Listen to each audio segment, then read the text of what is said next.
எந்த ஒரு பிரச்சனைனாலும் மக்கள் என்னன்னு கேட்டால் உடனே சந்திக்கிற ஒரு எம்எல்ஏனாக்கா அது பூம்புகார் சட்டமன்ற பவுன்ராஜன் தான். எம்எல்ஏன்னு சொன்னாக்கா அவர் என்னன்னு கேட்டாக்கா திமுக எம்எல்ஏ நிவேதா முருகன்னா யாருக்கும் தெரியாது. எம்எல்ஏன்னு சொன்னாலே அது பவுன்ராஜன் தான் இங்கே எல்லாம் உள்ள மக்கள் மீனவ மக்களுக்கு எல்லாருக்கும் தெரியும். நம்ம கிராமத்தில் உள்ள மீனவர்கள் இலங்கையில் போய் போட்டில் என்னன்னு கேட்டாக்கா போய் பாதிக்கப்பட்டு போட்டு மாட்டிச்சுன்னு சொன்னாக்கா அது திமுக எம்எல்ஏ வராங்க போகிறாங்கன்னு தான் தெரியாது. இங்கே உள்ள மக்களுக்கு தெரியாதெல்லாம் பவுன்ராஜன் தான். அவர் தான் உடனே வருவார், வந்து பார்ப்பார்.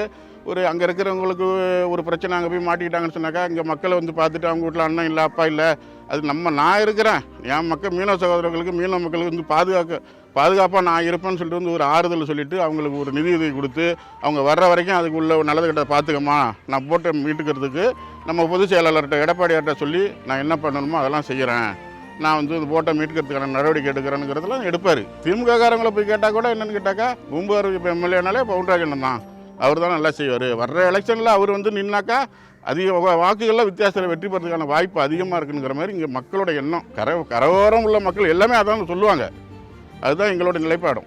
இப்போ 2026 என்னென்னு கேட்டாக்கா எடப்பாடியார் தமிழ்நாட்டோட முதலமைச்சராக என்னென்ன வரணும்னு சொல்லிட்டு வரணும். பூம்புகார் சட்டமன்ற உறுப்பினராக பவுன்ராஜன் வரணும்.